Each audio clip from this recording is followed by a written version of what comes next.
Puji Tuhan, kita boleh bertemu kembali di dalam pelayanan Reform Legacy Academy. Masih kita akan melanjutkan di dalam seri Post-Reformation Dogmatics. Kali ini kita sudah sampai di dalam seri yang ke-6, dan mulai seri yang ke-5 kita telah masuk di dalam pelajaran tentang Alkitab, ya, tentang Scripture, kitab suci. Dan kita telah melihat bagaimana pandangan para teolog di dalam masa ini tentang Alkitab sebagai firman Allah. Hari ini kita akan melanjutkan, saudara, masih di dalam topik yang sama, tapi kita akan berbicara tentang 4 hal di dalam topik besar kita tentang Alkitab. Kita akan melihat bagaimana pandangan mereka tentang inspiration, divinity, keilahian Alkitab, otoritas Alkitab, dan property daripada Alkitab atau sifat daripada Alkitab itu sendiri. Ya, kita akan memulai di dalam inspiration of the scripture. Saudara sekalian, bagaimana pandangan para teolog di dalam masa ini tentang konsep inspirasi dari Alkitab?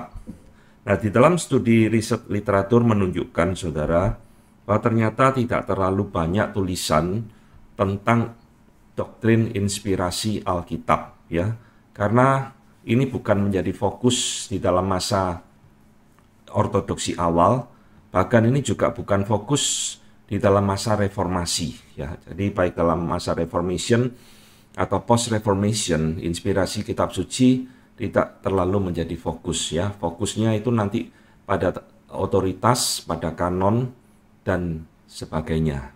Nah, saudara, itulah sebabnya di dalam tulisan-tulisan mereka tentang inspiration of the scripture, mereka tidak terlalu panjang lebar menjelaskan, ya. Nanti kita akan lihat beberapa pemikiran mereka. Nah, pertanyaannya, saudara, kenapa kok ini tidak menjadi fokus baik bagi reformasi maupun post reformation, ya, di dalam masa early ortodoksi? Ada 2 penyebab, saudara, yang diberikan oleh Richard Muller. Yang pertama adalah karena pada masa itu tidak ada kontroversi tentang inspirasi. Jadi masa reformasi itu baik gereja reform maupun gereja Roma Katolik sama-sama percaya Alkitab itu diinspirasikan oleh Roh Kudus. Sehingga tidak ada kontroversi, tidak ada perdebatan. Yang jadi perdebatan sekali lagi nanti masalah kanon, ya, nanti mungkin 2 minggu lagi atau minggu depan kita akan bahas. Dan juga itu berbicara tentang otoritas kitab suci. Itu yang menjadi perdebatan, ya. Nah, kedua yang menjadi penyebab tidak terlalu menjadi fokus adalah disebutkan oleh Muller sebagai unsystematic character of their writings, ya. Jadi tulisan-tulisan mereka yang tidak sistematis, tidak tersusun dengan utuh, dengan mendetail tentang inspirasi kitab suci. Nah, meskipun demikian, saudara, kita nanti tetap akan belajar bagaimana konsep mereka tentang inspirasi. Nah, bila kita lihat bahwa di dalam masa post-reformation, doktrin inspirasi itu bukan jadi fokus, kita diingatkan kembali di dalam masa reformasi, ya. Saya mengajak saudara kembali mengingat apa yang dicetuskan oleh reformator John Calvin, ya. Di dalam bukunya Institutio, kalau saudara belum pernah mendengar, itu sudah ada di video saya yang lain, ya, tentang Institute of Christian Religion. Ada 4 seri di situ, silakan saudara lihat. Nah, saudara, kalau saudara pernah membaca buku Institute of Christian Religion atau Institutio, Calvin di dalam buku itu juga tidak banyak berbicara tentang inspirasi kitab suci, ya. Ini karena di dalam buku Institutio itu Calvin juga tidak pernah memberikan formal statement. Jadi statement atau penjelasan yang resmi, yang mendetail tentang bagaimana sih proses inspirasi itu terjadi di dalam diri para penulis Alkitab, ya.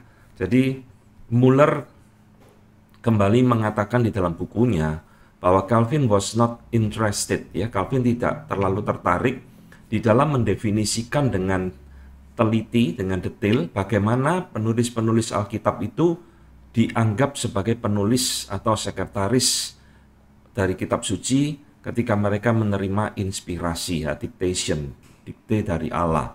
Jadi Calvin tidak menjelaskan dengan mendetail. Saudara-saudara, memang, ya, doktrin tentang inspirasi kitab suci ini nanti memang berkembang di abad ke-19, 20 dengan munculnya Chicago Statement of Biblical Inerrancy ya. Jadi justru uniknya doktrin tentang Alkitab, tentang inerrancy, tentang infallibility itu berkembang di awal abad 1920 dengan munculnya liberalisme. Jadi di situ para teolog-teolog Reform dan Injili berkumpul di kota Chicago merumuskan Chicago Biblical Statement of Inerrancy. Jadi doktrin tentang inerrancy, tentang infallibility ini tidak terlalu berkembang di dalam masa reformasi maupun post-reformation ya, sehingga tidak menjadi fokus di dalam tulisan-tulisan mereka. Nah, ini yang harus kita ketahui ya, bahwa setiap doktrin itu berkembang pada zamannya ketika muncul satu pergumulan.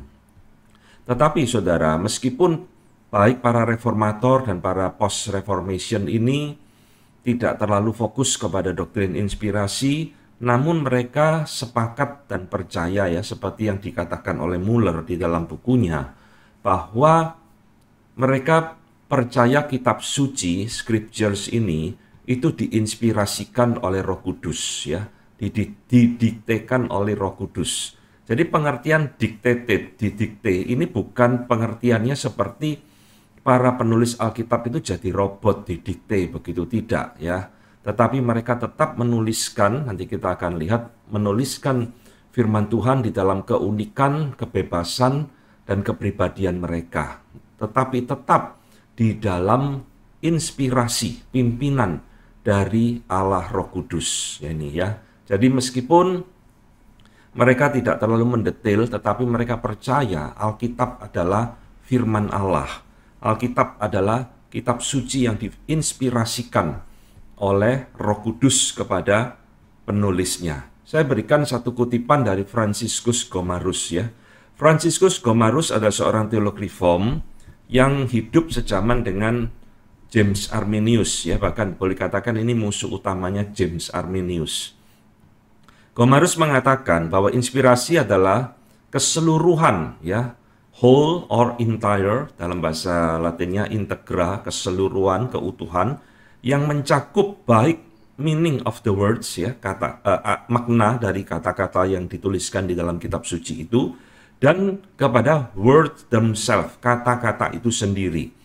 Jadi yang disebut dengan inspiration di dalam pandangannya para teolog post-reformation itu mencakup dua hal, saudara. Kata-kata yang dituliskan oleh penulis Alkitab itu sendiri maupun maknanya, ya, isinya, maksud daripada kata-kata tersebut. Itu semua di dalam konsep inspirasi dari Roh Kudus, ya. Baik melalui dua hal, immediate revelation, jadi pewahyuan secara langsung kepada para penulis Alkitab itu, Tuhan langsung berfirman kepada dia, maupun di dalam pengarahan, direction, ya, dari penulis-penulis Alkitab oleh Roh Kudus. Jadi di dalam pemikiran para post-reformation theologian, inspirasi kitab suci itu mencakup seluruh Alkitab, baik kata-katanya maupun makna, nilai, tujuan daripada perkataan tersebut, ya. Nah, pertanyaannya yang tadi saya katakan, baik Calvin maupun juga Muller menggunakan kata dictated, ya, didikte. Apa pengertiannya ini?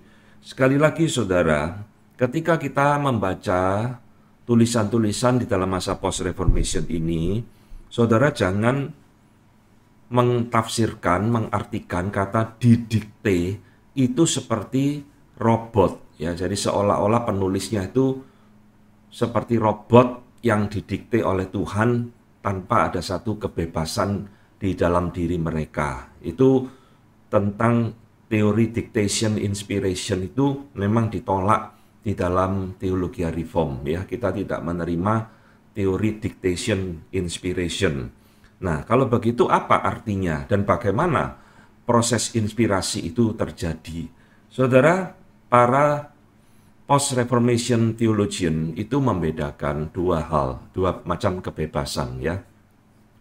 Freedom of exercise dan freedom of specification, ya.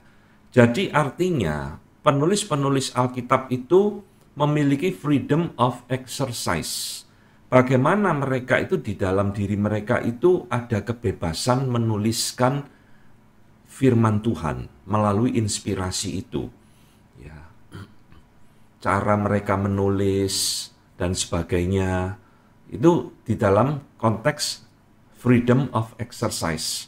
Tetapi mereka tidak memiliki freedom of specification. Artinya mereka tidak bebas menuliskan apa yang ingin Tuhan katakan. Misalnya begini, saudara, ya. Ambillah contoh kitab Kejadian. Ketika Tuhan menginspirasi Musa untuk menulis kitab Kejadian, ya, Tuhan itu tidak memberikan inspirasi kepada Musa, Musa, tolong tuliskan peristiwa kitab penciptaan alam semesta. Ya, terserah kamu lah mau nulisnya gimana gitu. Oh siap Tuhan. Lalu Musa nulis seperti yang ada di Alkitab kita. Ya, pada mulanya alam menjadikan terang dan sebagainya. Tidak seperti itu, saudara. Ya, setiap kata-kata yang dituliskan oleh penulis-penulis Alkitab itu di dalam otoritas inspirasi Roh Kudus. Tetapi ketika mereka menuliskan dengan gaya bahasa mereka, ya, dengan kepribadian mereka dan sebagainya di dalam konteks budaya saat itu, itulah yang disebut dengan freedom of exercise. Jadi saudara harus bisa membedakan dua macam kebebasan ini, ya, karena Roh Kudus sekali lagi tidak pernah menjadikan penulis Alkitab itu seperti robot, orang yang kehilangan kesadarannya, ya, trans, ya, lalu menuliskan Alkitab. Tidak, mereka menuliskan di dalam freedom of exercise, tetapi isinya, kata-katanya itu tetap di dalam inspirasi daripada Allah Roh Kudus. Nah, saya berikan salah satu penjelasan dari seorang teolog, Leonhardus Risen, ya. Dia mengatakan secara intinya ada 3 langkah yang dilakukan oleh Roh Kudus di dalam menginspirasikan firman-Nya kepada para penulis Alkitab, ya. Yang pertama dia katakan, but the Spirit itu rose or excited the human authors of Scripture to the task of writing, ya.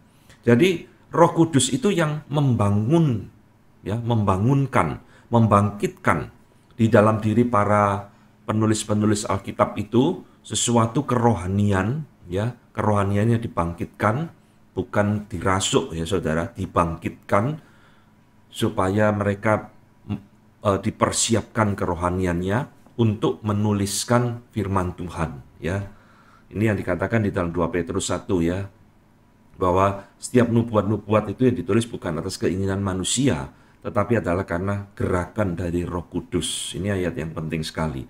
Lalu yang kedua, Risen mengatakan, setelah orang itu dipersiapkan, maka dikatakan dihembuskan kepada mereka the words, ya, firman itu, perkataan itu, verba inspiravit. 2 Timotius 3 ayat 16, segala tulisan yang difirmankan Allah memang berguna untuk mengajar, memperbaiki orang dan sebagainya. Jadi dinafaskan, ya, dinafaskan di sini jangan dimengerti secara mistis seperti dihembuskan angin. Inilah arti daripada diinspirasikan, ya, theos, bahasa Yunaninya theos neustos. Allah itu menghembuskan firman-Nya kepada penulis Alkitab. Nah, itulah sebabnya langkah ketiga adalah Roh Kudus itu adalah akan preserve, ya, menjaga para penulis-penulis Alkitab itu dari segala kesalahan. Ini yang kita kenal dengan sebenarnya dengan istilah inerrancy. Jadi meskipun istilah inerrancy belum muncul di dalam zaman ini, tetapi konsepnya itu sudah dipercayai oleh para teolog post-reformation. Roh Kudus memelihara, menjaga para penulis Alkitab itu sehingga apa yang mereka tuliskan itu tidak ada kesalahannya, ya. Jadi saudara, ini secara singkat, ya, konsep tentang inspiration of the scripture di dalam pandangan para teolog post-reformation. Nah, kalau kita bandingkan dengan teologi tentang kitab suci zaman sekarang, ini memang nyaris tidak ada bedanya. Cuma di dalam abad ke-20 sudah muncul istilah-istilah yang lebih kompleks, inerrancy, infallibility, verbal plenary inspiration, dan sebagainya. Nah, istilah-istilah itu belum muncul di dalam masa ini, tetapi pemikirannya itu sebenarnya sama, ya. Nah, saudara, kita akan lihat sekarang konsep atau pengajaran yang kedua tentang keilahian dan otoritas kitab suci. Setelah kitab suci itu diinspirasikan oleh Roh Kudus kepada para penulisnya, bagaimana para teolog di dalam masa post-reformation ini melihat divinity, keilahian, and authority of the scripture. Sampai sejauh mana keilahian kitab suci itu?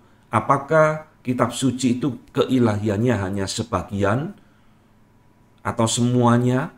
Apakah kitab suci itu berotoritas atas gereja atau sebaliknya gereja yang berotoritas atas kitab suci? Nah, di dalam dua poin inilah, saudara, yang juga menjadi polemik perdebatan di dalam masa post-reformation ini, ya. Saudara-saudara, intinya para teolog reform di dalam masa ini, atau yang kita kenal selalu dengan istilah reform ortodoksi, ya, percaya bahwa kitab suci itu bersifat divine, ya, bersifat ilahi. Meskipun kita tahu ada dua natur di dalam diri Alkitab. Pertama, tentu saja Alkitab itu ditulis oleh tangan manusia yang dipakai oleh Roh Kudus. Tetapi secara nilai di dalam dirinya, Alkitab itu juga bersifat divine, ya, keilahian, karena kita percaya di situ ada firman Allah yang dituliskan di dalam bahasa manusia. Sehingga, saudara, keilahian dan otoritas kitab suci di dalam pandangan teologi reform itu terletak pada dirinya sendiri.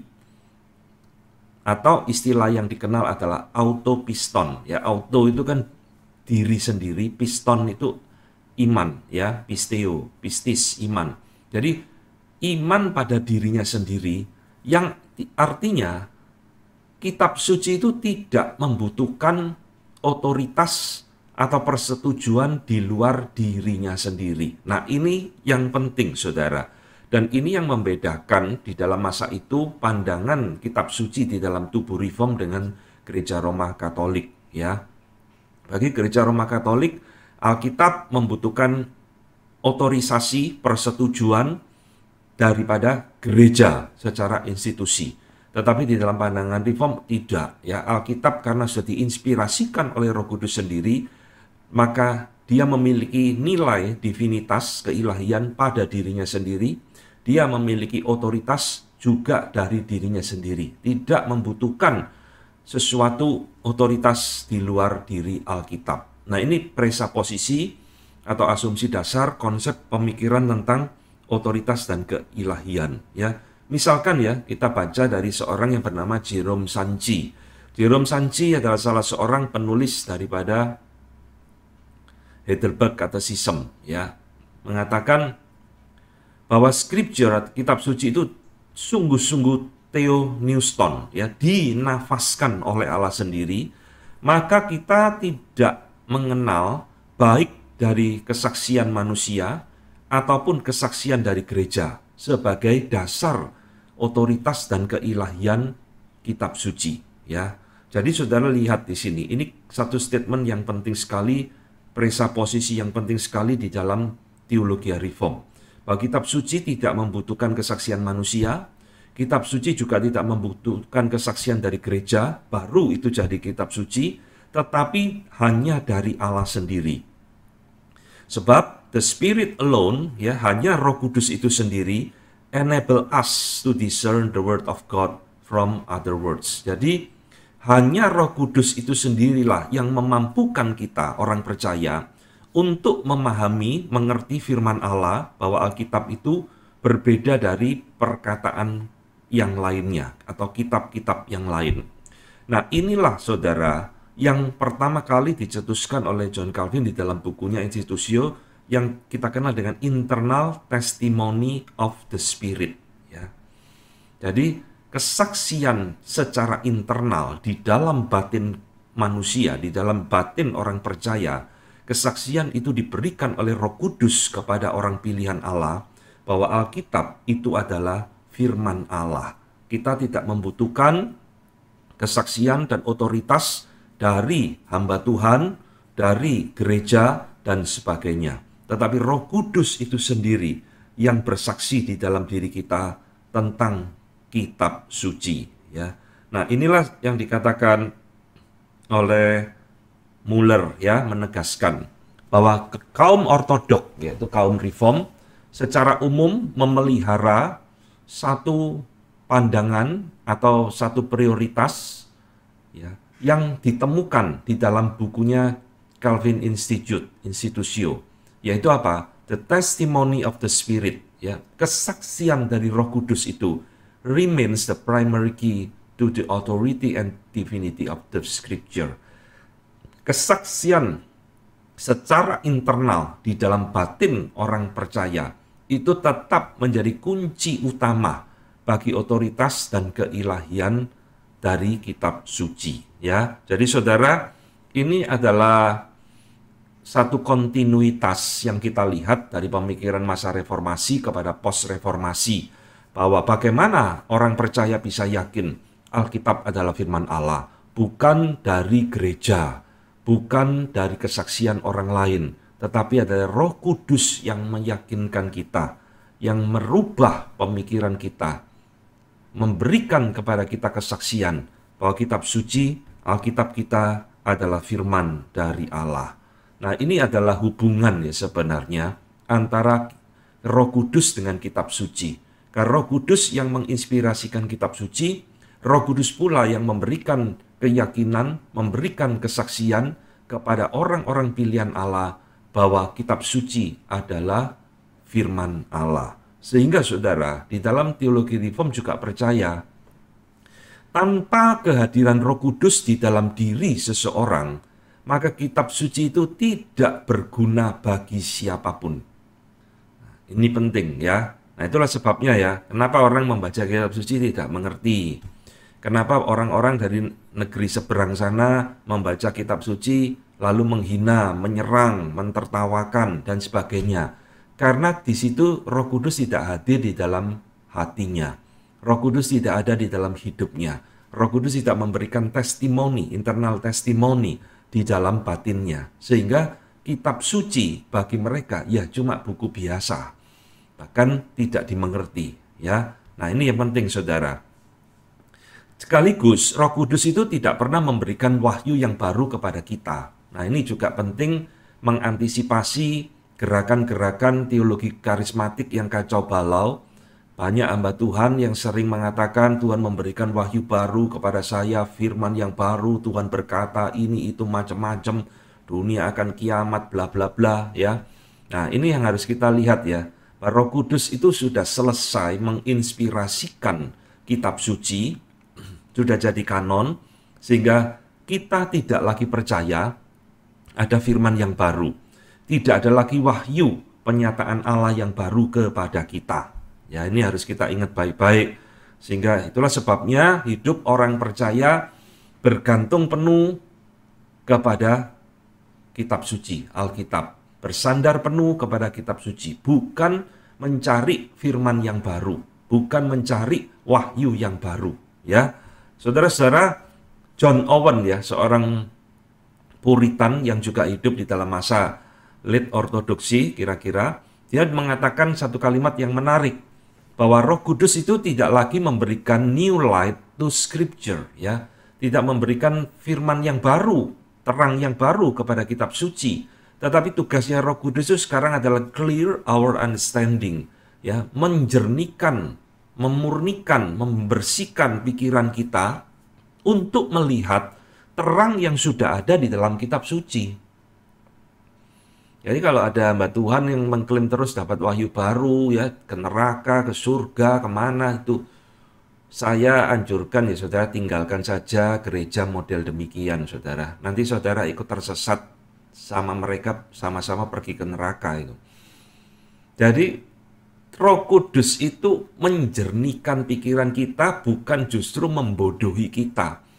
Dia menerangi understanding kita untuk melihat terang yang sudah ada di dalam Alkitab.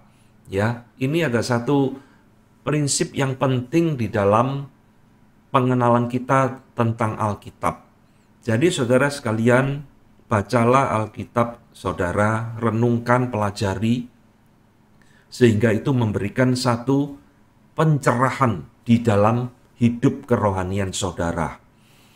Jangan mencari wahyu baru, firman baru, penglihatan, pendengaran baru, lalu Alkitab saudara-saudara buang, saudara lebih percaya kepada apa yang diomongkan hamba-hamba Tuhan yang tidak bertanggung jawab. Ya, jadi saudara, dari mana orang percaya memiliki keyakinan? Alkitab adalah firman Allah dari Roh Kudus yang melahirbarukan kita, dari Roh Kudus yang memberikan kesaksian di dalam batin kita untuk kita mau mengakui Alkitab adalah firman Allah. Nah, demikian juga saudara, di dalam hal kedua, masalah otoritas kitab suci, pandangan Reform juga berbeda dengan gereja Roma Katolik, ya.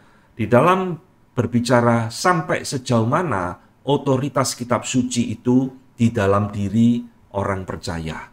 Saudara, otoritas kitab suci karena dia diinspirasikan oleh Allah Roh Kudus, dia memiliki sifat divine, keilahian, maka otoritas kitab suci itu juga ada pada dirinya sendiri.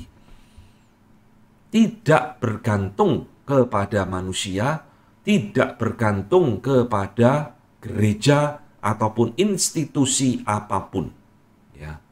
Artinya, saudara, ini independent authority yang berasal dari diri Allah sendiri. Saudara mau terima atau tidak, suka atau tidak, Alkitab adalah firman Allah. Saudara suka atau tidak, menerima ataupun menolak, Alkitab bersifat otoritatif, divine di dalam diri manusia, khususnya orang percaya.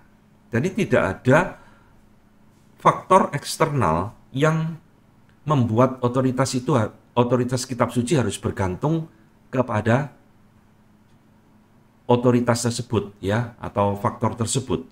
Benedict Picchet, saudara, misalkan mengatakan, kita harus selalu mempertimbangkan kitab suci yang adalah first principle of faith, yang merupakan prinsip utama dari iman kita, sebagaimana kita melihat prinsip-prinsip yang lain di dalam pengetahuan yang lain, ya. Jadi maksudnya setiap disiplin ilmu itu ada prinsipnya sendiri yang menjadi dasar utama, ya.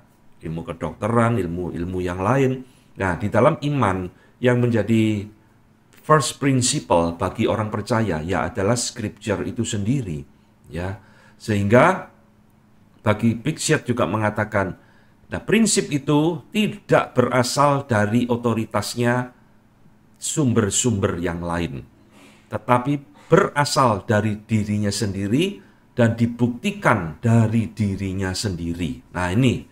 Jadi saudara, di dalam pemikiran teologi Reform, semua itu kembali kepada firman Allah, otoritas firman Allah.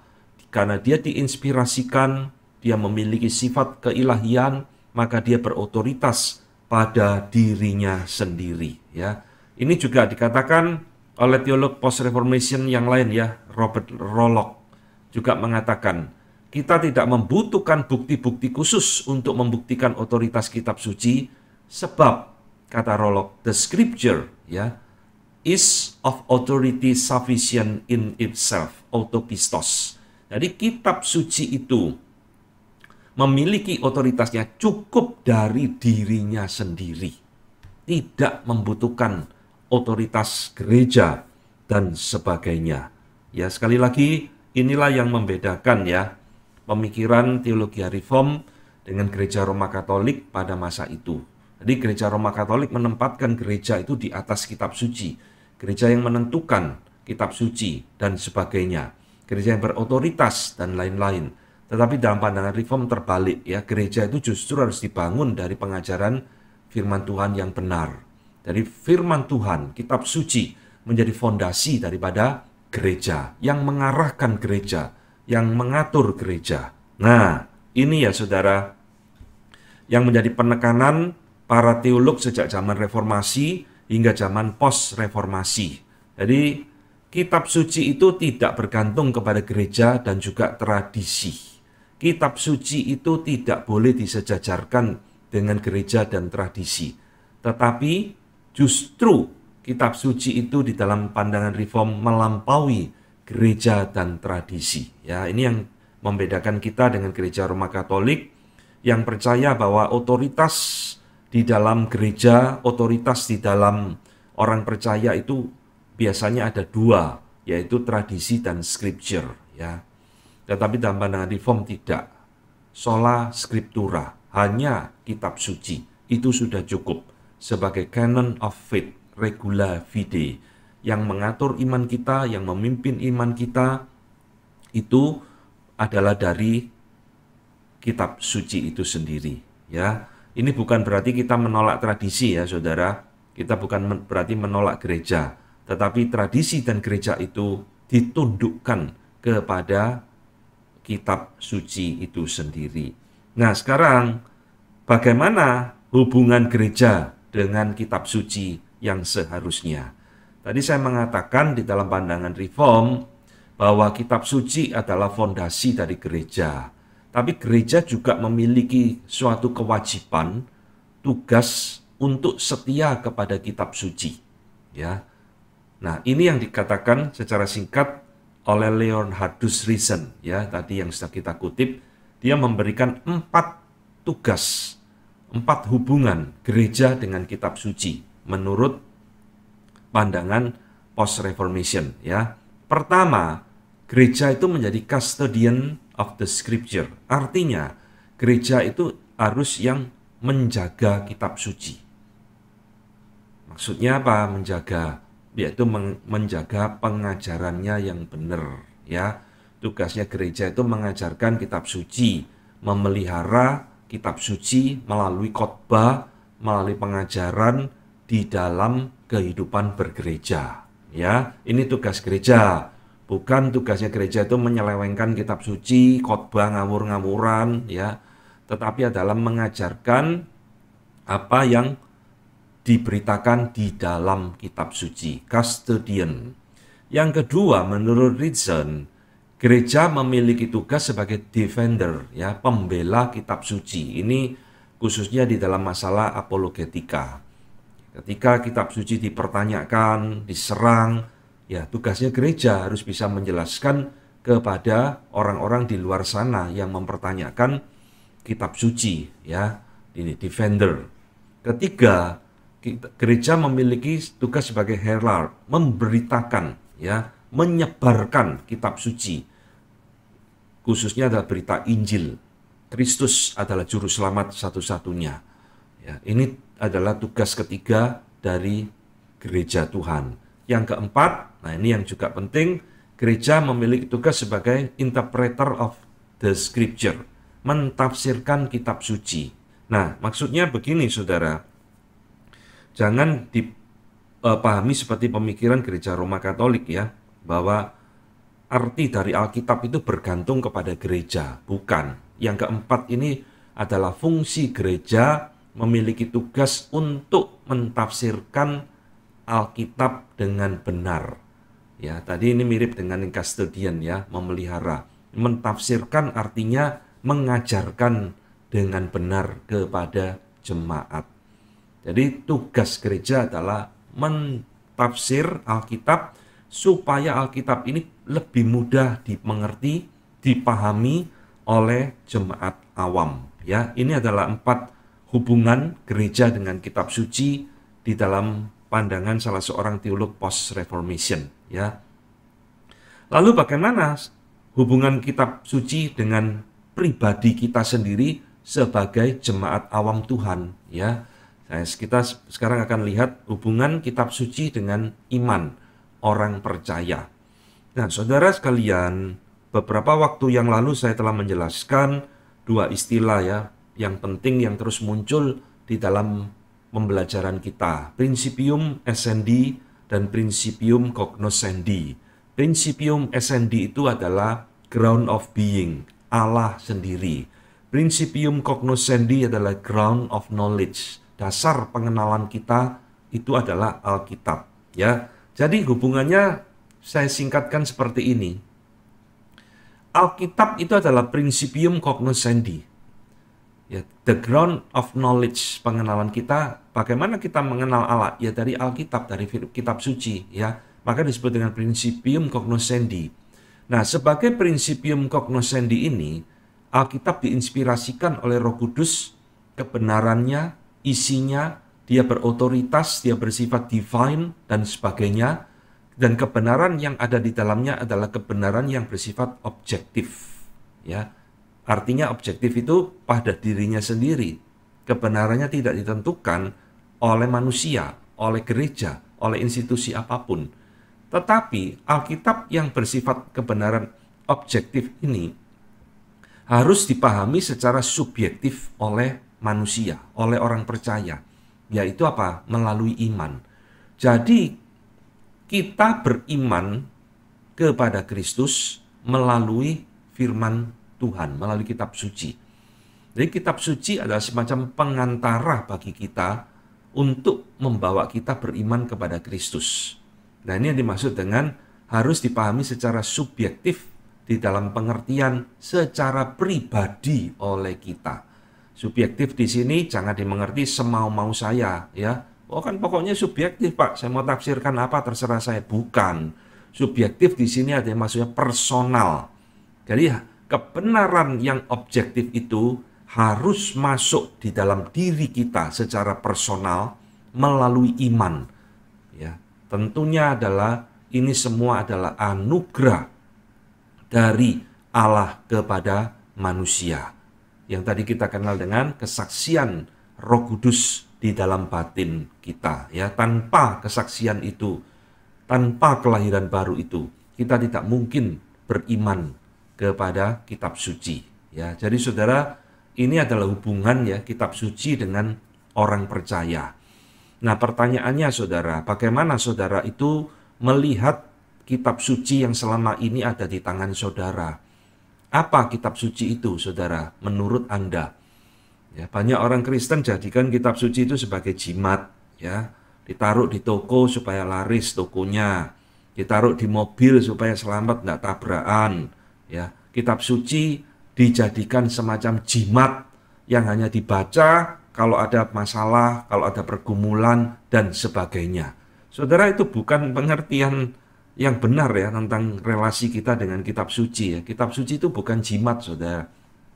Kitab suci ada firman Allah, kebenaran objektif yang harus saudara terima, imani, ya, masuk di dalam hidup saudara sebagai fondasi, sebagai penuntun di dalam hidup Anda. Ya, ini adalah relasi yang benar. Sekarang kenapa banyak orang Kristen hidupnya kacau balau? Kenapa banyak gereja tidak karu-karuan pengajarannya? Karena tidak menjalankan apa yang seharusnya Alkitab katakan. Ya, kita hanya jadikan Alkitab itu seperti jimat, saudara. Nah, inilah kekacauan kekristenan di masa sekarang.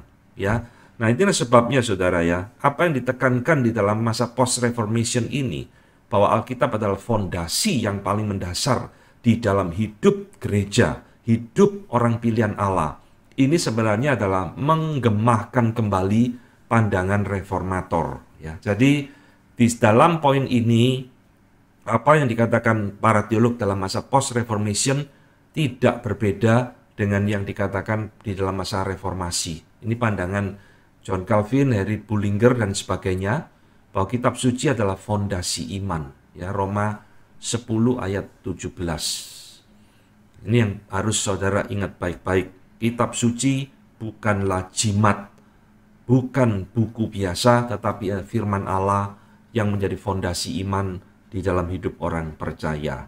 Nah, kita sekarang akan masuk di dalam poin yang terakhir. Dan kita akan berbicara tentang property of the scripture. Ya, ini agak panjang, saudara. Nah, saudara sekalian, apa yang dimaksud dengan property of the scripture, property kitab suci? Nah, istilah property di sini bisa kita terjemahkan sebagai sifat, ya, natur. Jadi property itu artinya sesuatu yang unik, sesuatu yang khas, yang dimiliki oleh seseorang atau suatu benda, ya. Setiap kita juga memiliki properti masing-masing, ya. ada yang tinggi, kurus, berkacamata, dan sebagainya. Ya, itu adalah ciri khas kita masing-masing. Ya, sehingga properti kitab suci adalah natur yang khas, sifat yang khas dari kitab suci kita. Ya. Pertama, saudara, saya akan berikan beberapa poin ya dari ringkasan bukunya Richard Muller. Pertama, properti kitab suci disebut sebagai infallibility. Ya. Infallibility ini artinya itu tidak bisa salah. Ya, infall, jatuh. Jadi infall tidak bisa jatuh. Atau terjemahan bebasnya tidak bisa salah. Dalam pengertian Alkitab itu bisa dipercaya isinya. Dapat diandalkan isinya. Kenapa demikian? Karena infallibility ini adalah hasil dari inspirasi. Ya. Biasanya di dalam perkembangan doktrin Alkitab, hasil inspirasi itu selalu ada dua, inerrant dengan infallible. Tapi di dalam masa ini, istilah inerrant itu belum muncul, ya. Infallibility bisa diterima, bisa dipercaya isinya. Ya. Saudara, Edward Leith, ya, salah seorang teolog dalam masa ini membagi infallibility of the scripture di dalam dua makna, saudara. Makna pertama, dia sebut sebagai Alkitab itu bisa dipercaya isinya di dalam arti a truth of assertion, ya, in that it contains no error. Jadi Alkitab itu bisa dipercaya isinya, pernyataannya sebagai satu kebenaran. Artinya isinya yang tertulis di dalamnya itu tidak mengandung kesalahan. Ya. Kedua, a truth of promise. Isinya adalah kebenaran terhadap janji-janji Tuhan di dalamnya, bahwa di dalam Alkitab itu tidak ada unfaithfulness, ketidaksetiaan Tuhan kepada umatnya. Jadi Alkitab itu dapat diandalkan isinya, pernyataannya, dan janji-janji di dalamnya. Ya, saudara-saudara, Petrus van Maastricht juga mengatakan hal yang sama. Ya. Kebenaran kitab suci itu bersifat menyeluruh, sebab tidak ada bagian di dalamnya yang bisa fallible, yang bisa digugurkan. Ya. Jadi Alkitab itu bisa dipercaya, bisa diandalkan, infallible, bisa dipercaya isinya. Sehingga apa yang menjadi kesimpulan kita secara singkat, saudara? Muller memberikan satu kesimpulan, ya. Sekali lagi dia katakan bahwa ajaran dasar yang diajarkan oleh para teolog di dalam masa post-reformation ini identical, ya, sama dengan apa yang diajarkan oleh para reformator di dalam zaman sebelumnya. Yang berbeda itu hanyalah intensity of textual problem and issues, ya. Intensitas dari problem-problem tekstual dan isu-isu yang bersifat linguistik bahasa dan bersifat teks kritikal lanjutan. Jadi memang teologi di dalam masa ini selalu ada perubahan, ada perkembangan. Tetapi secara basic premisnya itu sama, ya. Mereka juga percaya Alkitab adalah infallible, dapat diterima, dapat dipercaya isinya, bukan kesalahan, bukan dongeng, ya, bukan mitos. Itu sesuatu peristiwa historis di dalam sejarah. Yang kedua, saudara, apa property of scripture? Ciri khas, nilai khas, sifat khas dari kitab suci dikatakan adalah pure and holy, ya, murni dan kudus. Nah, kenapa disebut pure and holy? Sebab, saudara, kitab suci kita itu mengajarkan dan memerintahkan semua hal yang baik, ya, di dalam apa yang menurut pandangan Tuhan baik, itulah yang diperintahkan. Dan Tuhan juga melarang, bahkan mengutuk hal-hal yang berdosa. Ya. Nah, ini yang harus kita pegang. Jadi Alkitab tidak pernah mengajarkan manusia untuk melakukan hal-hal yang berdosa, ya, saudara. Jadi saudara heran, loh, kok ada perkataannya iblis tertulis di dalamnya? Ya, itu adalah bagian dari inspirasi untuk menjadi pengajaran bagi kita ya, pendidikan bagi kita. Bukan berarti apa yang dilakukan oleh iblis lalu kita contoh, bukan, ya. Pure and holy, Alkitab memiliki sifat ini karena Alkitab itu mencerminkan hakikat Allah yang juga adalah kudus dan murni, ya. Kita berulang kali mendengar perintah dari Tuhan, kuduslah kamu sebagai umatku, sebab aku Allahmu adalah Allah yang kudus. Nah, ini kalimat dari perjanjian lama di dalam kitab Imamat diulang-ulang terus, bahkan sering dikutip di dalam perjanjian baru. Karena Alkitab itu mencerminkan Allah yang memberikan kepada kita, ya, Allah yang kudus, memberikan kitab suci yang juga pure and holy. Yang ketiga, saudara, apa yang bisa kita pelajari dari properti kitab suci?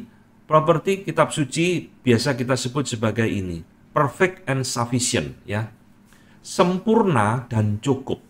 Nah, ini yang dikatakan oleh Leonhardus Risen kembali.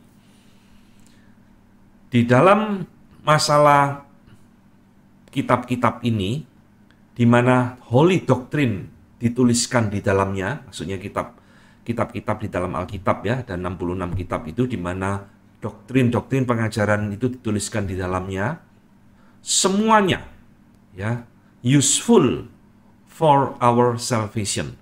Semuanya berguna bagi keselamatan kita, telah dipelihara di dalam gereja, ya, sehingga dari diri mereka, kitab-kitab suci itu, satu yang paling sempurna dan paling absolut dari pengajaran iman kita itu diciptakan atau diberikan kepada kita. Dan ini biasa disebut dengan integrity of scripture, keutuhan daripada kitab suci. Jadi saudara, kitab suci itu adalah perfect and sufficient. Perfect artinya sempurna, saudara. Apa yang Tuhan sudah inspirasikan di dalam kitab suci itu sempurna, ya. Dan cukup. Cukup artinya ya sudah tidak usah ditambahi lagi, saudara. Karena itu sudah sempurna dan sudah cukup, ya. Dua kata ini saling melengkapi satu dengan yang lain. Nah, itulah sebabnya sekali lagi saudara jangan mengharapkan adanya wahyu-wahyu baru. Saudara juga tidak perlu percaya ada firman-firman baru. Karena kalau saudara percaya kepada hal-hal demikian, saudara melecehkan Alkitab. Berarti Alkitab tidak sempurna, Alkitab tidak cukup, ya. Padahal Alkitab sendiri ngomong jangan ditambahkan lagi. Wahyu 22 ayat 18, ya. Siapa yang menambahkan perkataan-perkataan dalam kitab ini, aku akan mendatangkan malapetaka.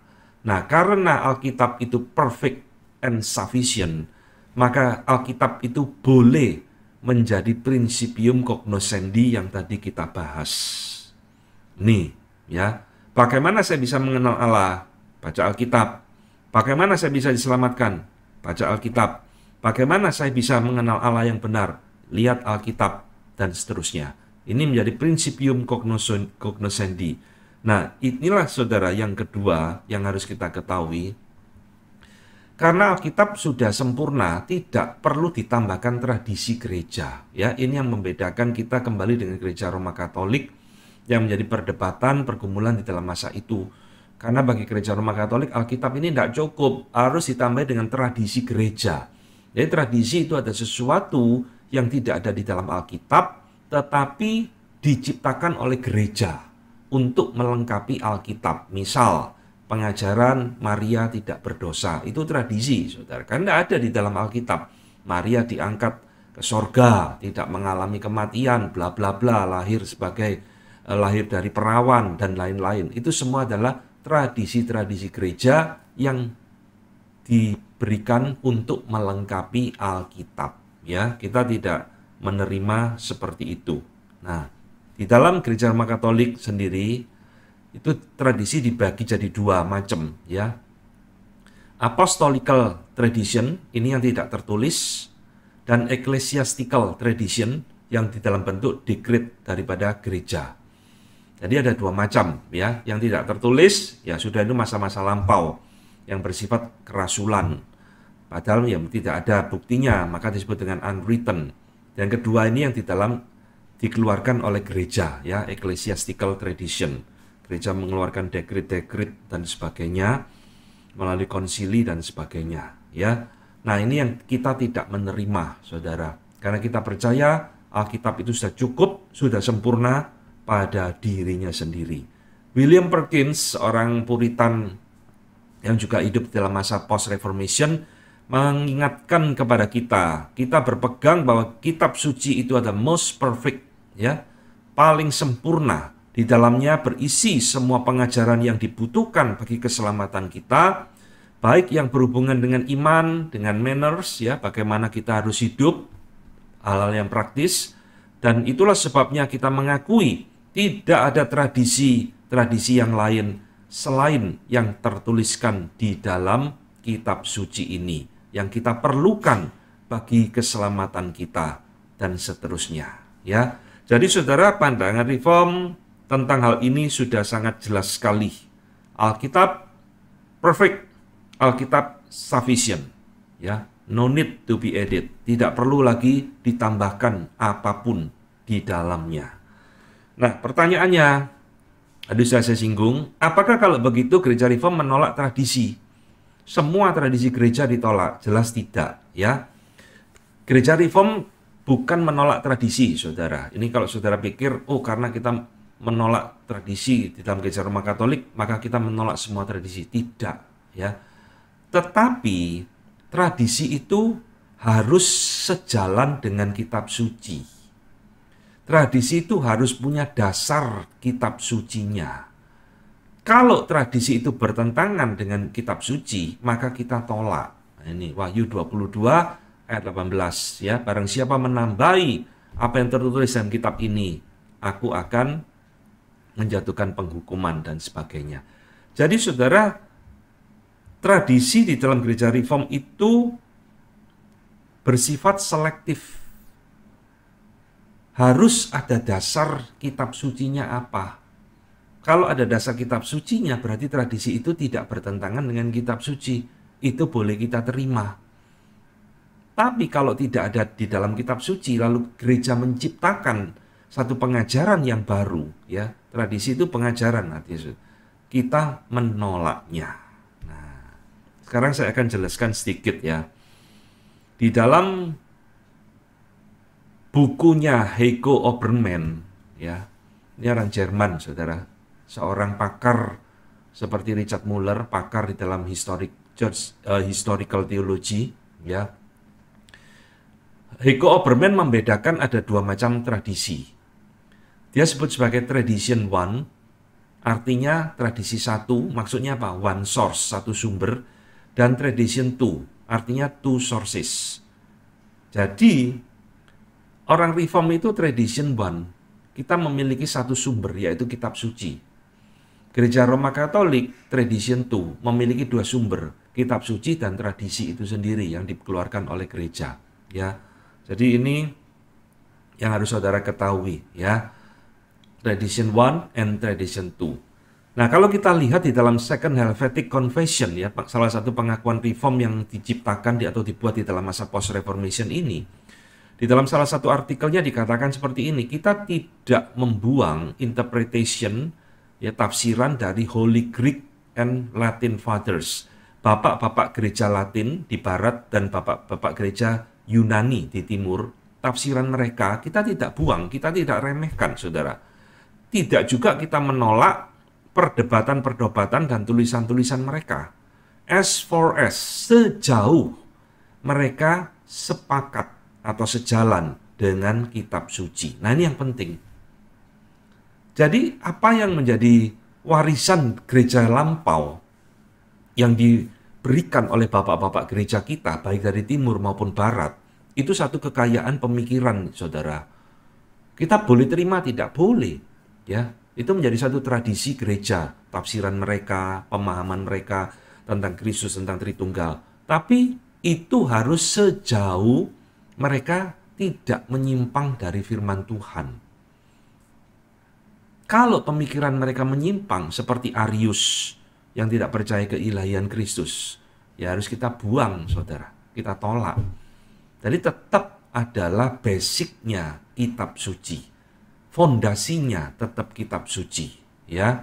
Jadi ini adalah prinsip-prinsip yang ditekankan di dalam teologi reform.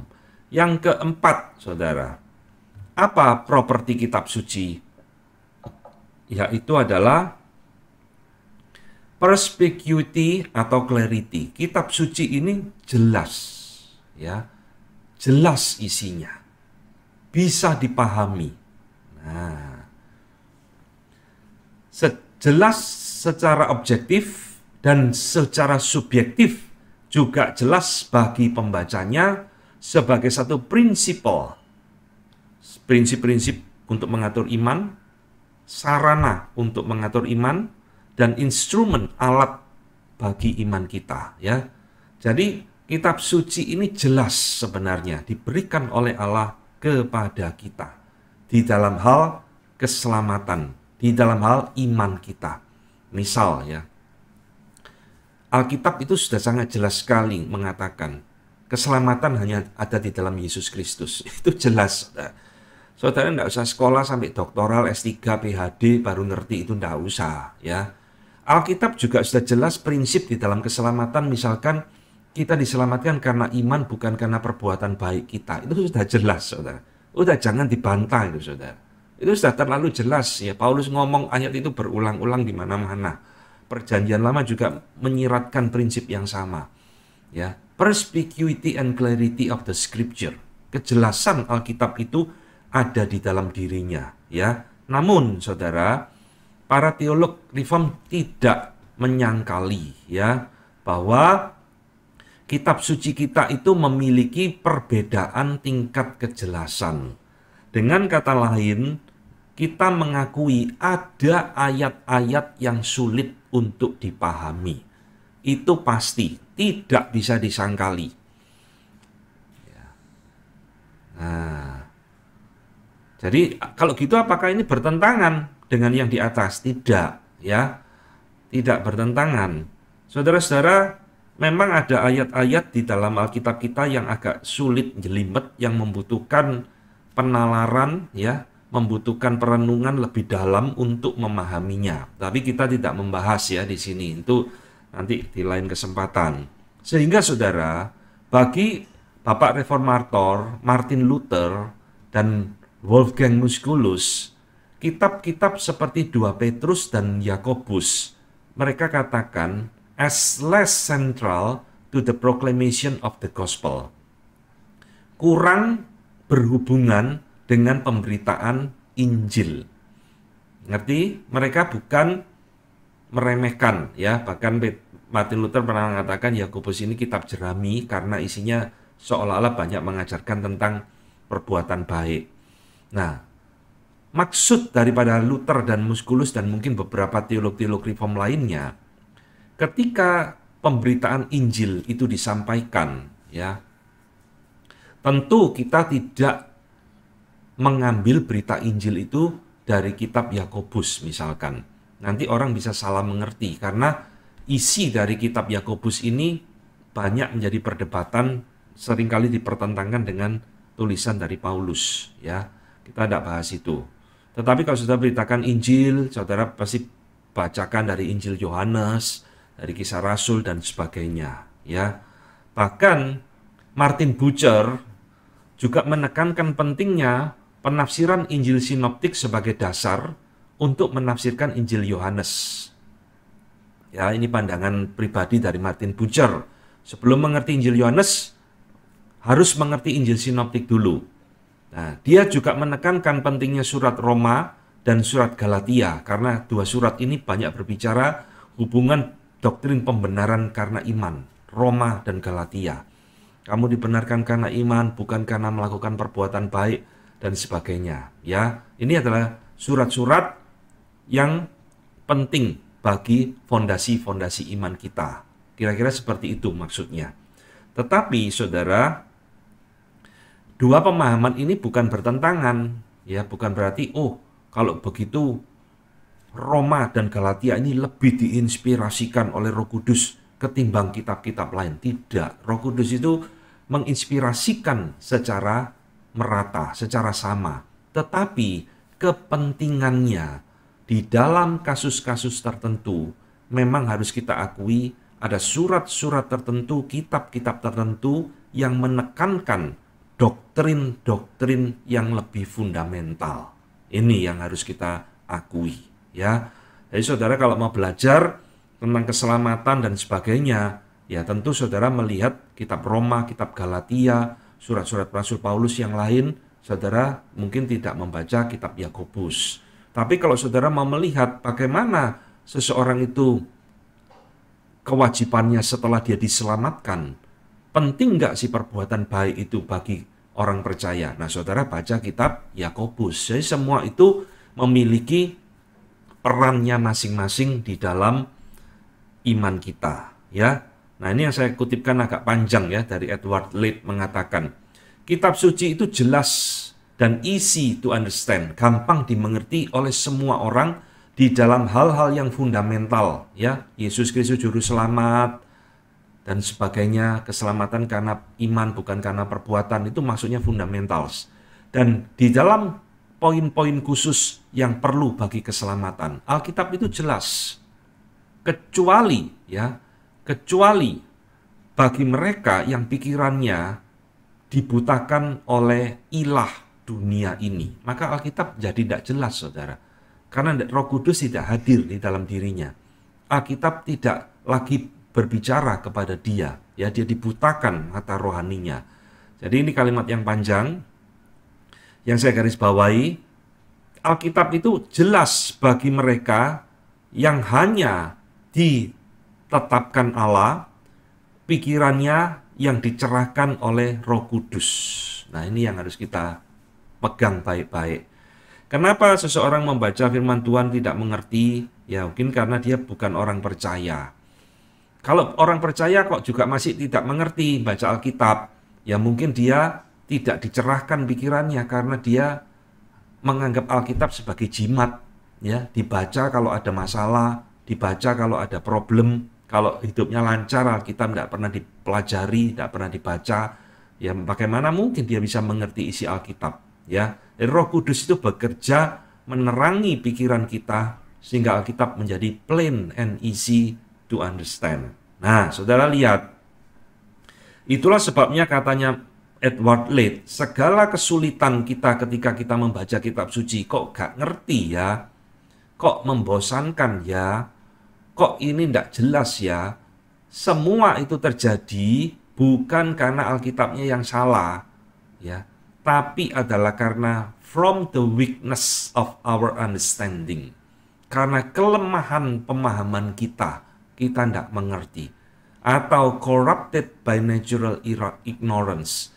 Pikiran kita itu dirusak oleh kebodohan kita, ya, natural ignorance. Atau ketiga, dibutakan oleh divine punishment and curse. Dibutakan melalui penghukuman Allah. Jadi saudara, Allah bisa menghukum seseorang, ya, membuat orang itu tidak bisa mengerti firman Tuhan. Dia tidak bisa melihat keindahan firman Tuhan.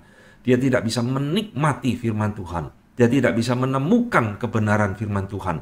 Karena Tuhan memang menghukum orang tersebut tidak akan menerima anugerah keselamatan. Ya.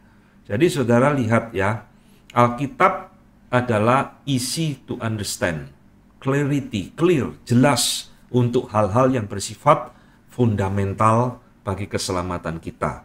Nah, ada 3 hal saudara yang perlu kita perhatikan di dalam poin ini. Ya, pertama, properti ini, yaitu properti kejelasan Alkitab ini, ya, bukan meniadakan misteri yang ada di dalam kitab suci kita. Meskipun itu sudah dinyatakan, ya. Misalnya saudara, tentang Allah Tritunggal. Alkitab menyatakan Allah Tritunggal, ya. Tapi bukan berarti Alkitab itu tidak ada misteri tentang Allah Tritunggal, saudara. Ya, tetap Allah Tritunggal itu ada satu misteri di dalamnya. Jadi bukan berarti, oh karena Alkitab sudah jelas, maka kita akan mengerti semua tentang Allah Tritunggal sampai tuntas. Tidak mungkin. Ya, jadi Alkitab itu jelas bagi kita sebatas yang mampu kita pahami. Ini harus saudara perhatikan. Ya, prinsip accommodation of God. Ya, saya juga sudah ada videonya ini, silakan dilihat dan dipelajari apa itu accommodation of God, saya tidak jelaskan lagi. Jadi, Kristus sudah jelas bagi kita, dia memiliki dua natur, ilahi dan manusia. Alkitab katakan, tapi bagaimana kita betul-betul sampai jelas tuntas dua natur itu kok bisa ada di dalam satu pribadi Kristus? Nah, itu misteri, saudara. Tidak ada yang bisa jelaskan. Harus diterima dengan iman. Ya, ini poin pertama. Kedua, hal penting yang harus diingat adalah analogy of scripture. Cara terbaik untuk memahami atau mentafsirkan bagian kitab suci yang sulit adalah dengan melihat dan mempelajari kitab suci itu sendiri. Atau istilah lainnya, scripture interpreted by scripture. Alkitab harus ditafsirkan dari Alkitab itu sendiri. Ya, bukan atas otoritas gereja atau tradisi. Misal ya, saudara, Paulus mengajarkan kita selamatkan karena iman, bukan karena perbuatan baik. Saudara baca Yakobus, kita diselamatkan bukan hanya karena iman, tapi juga karena perbuatan baik. Loh, ini kan bertentangan, saudara. Ya, seolah-olah bertentangan. Bagaimana kita memahami dan menafsirkan dua kitab yang seolah bertentangan ini? Nah, saudara melihat itu sebagai analogy of scripture. Alkitab harus dilihat secara utuh. Apa maksudnya Paulus? Apa maksudnya Yakobus mengatakan kalimat seperti itu? Ya, jadi ini maksudnya seperti itu, analogy of scripture. Untuk hal-hal yang sulit, saudara harus melihat dari bagian kitab suci yang lain berbicara apa. Nah, poin ketiga yang harus diingat, saya ambilkan dari seorang yang bernama Moses Emirod, ya. Dia mengatakan, meskipun Alkitab itu sudah jelas, clarity di dalam hal-hal tertentu yang fundamental, itu tidak meniadakan the need to pray to God. Tidak membuang kebutuhan kita berdoa, ya. Jadi setiap membaca Alkitab, mempelajari, merenungkan, kita itu harus merendahkan diri di bawah pimpinan Tuhan. Berdoa, saudara. Supaya Tuhan memberikan pencerahan, membuka pikiran kita supaya kita mengerti firman Tuhan itu dengan tepat dan benar, jangan ditafsirkan menurut kemauan Anda sendiri. Bahkan di dalam hal-hal tertentu dikatakan living voice in the church, ya, untuk suara Tuhan yang ada di dalam gereja, misalkan melalui khotbah, melalui seminar dan sebagainya. Tuhan juga mengajar kita, atau itu tidak menutup kita kepada kebutuhan to consult commentaries. Konsultasikan dengan buku-buku tafsiran yang baik. Kalau tidak mengerti, jangan ditafsir-tafsir semau udelnya sendiri, saudara. Baca buku komentari yang baik, ya. Saya selalu persiapan khotbah, persiapan seminar, mengajar, selalu saya lihat buku-buku tafsiran yang baik untuk menolong mengerti apa yang sedang dibaca, saudara. Ya, dan segala alat bantu pentafsiran yang lainnya. Di dalam zaman sekarang sudah banyak alat yang Tuhan sediakan, ya, di dunia digital ada banyak aplikasi dan program-program lain. Nah, saudara, inilah 3 ya properti dari kitab suci yang kita bahas, yang dicetuskan oleh para teolog di dalam masa itu. Nah, terakhir saya akan memberikan kepada saudara tantangan reform ortodoksi, ya. Saudara, di dalam masa itu ada satu tantangan, yaitu adalah gereja Roma Katolik dengan tradisi gerejanya. Ya, tadi kita telah belajar kenal istilah tradition 2, ya. Ini satu tantangan di dalam masa post-reformation tentang kitab suci. Juga tantangan dari kelompok Anabaptis yang menolak perjanjian lama dan percaya pewahyuan baru oleh Roh Kudus. Ini mirip gereja-gereja karismatik, ya. Kelompok Anabaptis menganggap perjanjian lama sudah tidak perlu, ya. Nah, yang perlu adalah perjanjian baru dan wahyu-wahyu yang baru. Ini juga menjadi perdebatan dan pertentangan di dalam masa itu. Nah, ketiga, saudara, kelompok Socinian, ini kelompok bidat, dan kaum Remonstran, ini ada kelompok Arminian, ya, yang jatuh kepada rasionalisme, yaitu apa yang bisa diterima hanya yang masuk akal, ya. Sehingga saudara Richard Muller mengatakan bahwa sungguh Socinian dan Remonstran itu menekan standar kebenaran, ya, dan rational approach to the interpretation of the text. Jadi mereka mentafsirkan Alkitab dengan metode yang bersifat rasional, cara-cara yang tidak lagi Alkitabiah, ya, yang dipengaruhi oleh Kartesian dan sebagainya. Nah, terakhir, tantangan di dalam reform ortodoksi tentang kitab suci itu juga muncul di dalam tubuh reform sendiri, ya, yang terkenal dengan istilah federal theology yang diwakilkan oleh Johannes Cocceius dan Hermann Witsius. Nah, dua teolog ini mengajarkan di dalam federal theology bahwa PL itu lebih rendah dari PB.